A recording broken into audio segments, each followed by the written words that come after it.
I left a lot of the things from my last year's vision board Please remove anything out of my life that is not for me. Overthinking will kill your peace. Pray and leave it to God, for he cares about you. Hey guys, welcome back to another episode of the Finesse and Failure podcast. And if you are here on the YouTube channel, welcome in.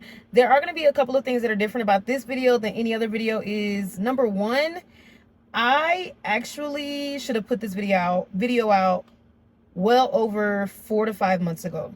But because I did not do that, I'm now filming it and explaining stuff now. So some things might not make sense because y'all have already seen like a quarter of my year go by.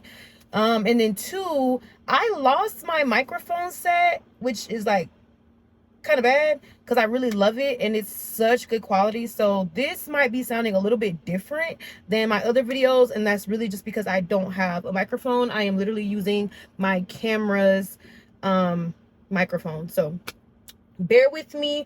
Thank you for joining the podcast or the YouTube channel if that is where you are coming in from. I really appreciate it. I love y'all down real bad, always. Now, the title of this video, y'all already seen, I already know. We're going to be talking about my 2026 vision board. And what that looks like, what that is, why certain things are on my vision board, why I left a lot of the things from my last year's vision board in last year, and what I'm hoping 2026 is going to hold. So the things my vision board focuses on for 2026 are, and I repeat, hobbies and experiences. I think that in my 20s, I really was just so focused on having my head down, on working, on making money, that I did not at all think like, I really want to collect experiences. I really want to like learn how to do certain things or do things. So I think that this year is super important for me because I definitely want to experience life. Like I want to go out to new restaurants. I want to go out to new events. I want to go and do stuff. I actually want to be active in the community. Not necessarily like be an activist, but I want to be active. I want to like be a part of the community, which was something that I really liked about Huntsville because it was small enough to know like who was there, but also big enough for where you didn't feel uncomfortable. It's a very weird dynamic for me to explain, but I really did like it there, and I don't know how I'm gonna fit into Denver. Oops, did I tell y'all I moved already? The next thing that my vision board focuses on is traveling to new places. This year I really want to travel. I really want to go places, and now that I work with Delta, the sky is literally the limit. I can go anywhere that I want, but for free or for very low. So I definitely think that this is the year that I'm going to be actually doing what I said I was going to do and traveling a lot more. This year I also said I wanted to work on health and fitness. And let me tell you one thing for certain and two for sure. The first thing that I noticed about Denver, Colorado when I moved down here is everybody is always outside. When it's cold, when it's snowing, when it's thunderstorming, like people are always outside. And it's just because Colorado is so beautiful. Like, they say the happiest people live in Florida. I don't believe that for a moment. I feel like the happiest people live where the mountains are, where there are valleys and ranches and all kind of stuff. Like that's why I feel like, because I have been so extremely happy, non-irritated, not irritable, nothing living here. Like I went out for a walk. You would never catch me walking anywhere in Alabama. But like in Colorado, I literally just left a 2-mile hike. Yeah. So like being here has definitely helped my health and fitness goals just because I'm always outside now. I've been doing a lot more hiking. I've only been hiking on 2 trails because I like those. I'm used to those. They're easy. The elevation isn't too crazy or anything like that. But overall, I really like being in Colorado because of that outside overall feeling. So health and fitness was something that's really big on my list this year. I want to make sure that I'm actually taking care of my body, taking care of something that the vessel that I'm going to be in, hopefully for another 60-70 years. So I really want to focus on that, and not just working out, not just being outside, but genuinely like eating better and taking my vitamins and figuring out what I'm deficient in, and really just taking care of myself. So that is something that I've been working on I want to work on this year. The next thing that I want to focus in on is consistency in social media. I have been doing the on again, off again, starting, stopping, all of this other stuff, social media. I don't want to do that anymore. I want to focus in on social media. I want to focus in on YouTube specifically. The next thing that I want to focus on in 2026 is building my relationship with God.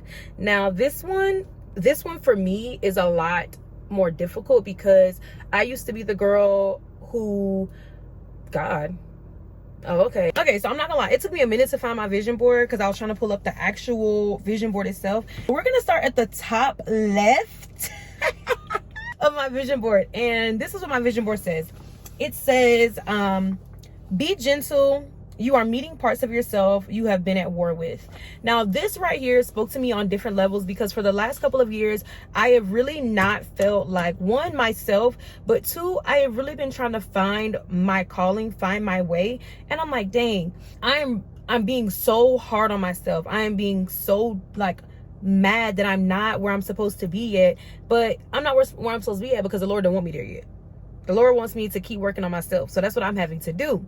That quote really, really did like speak to me because I really have like been needing to be a little bit more soft, gentle, and reassuring of myself while I'm going through this different phase of my life. Not only like now, but back then too. I really should have been a lot more gentle with myself. Right beside it is gonna be a woman standing in front of a hot air balloon festival. Now, technically this air balloon festival is in Turkey, Istanbul, if you want to be specific.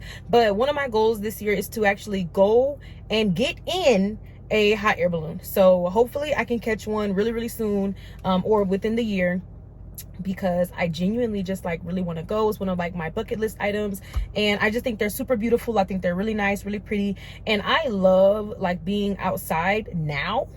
So I've really been like adoring like nature events and actually like being outside, but not like partying and clubbing and hookah and champagne, like really being outside like in nature, like enjoying life. Right behind the quote is going to be a picture of a girl or a group class of Pilates.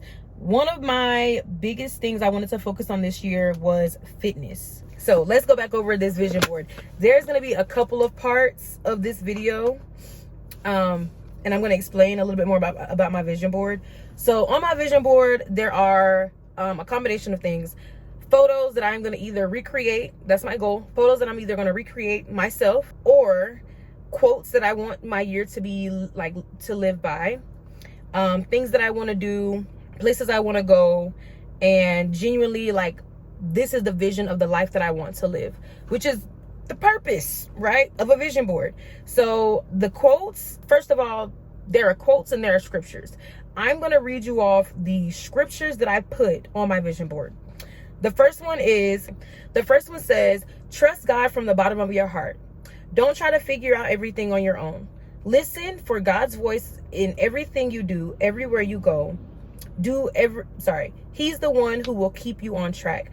This is something that I want to keep repeating to myself every time I feel like I'm going down the wrong path, every time I feel like my life isn't going the right way, every time I am faced with a decision, a choice where I'm like, this don't feel right. But I want to be able to trust that God's not going to put me through any challenge, any battle that I can't come out on top on.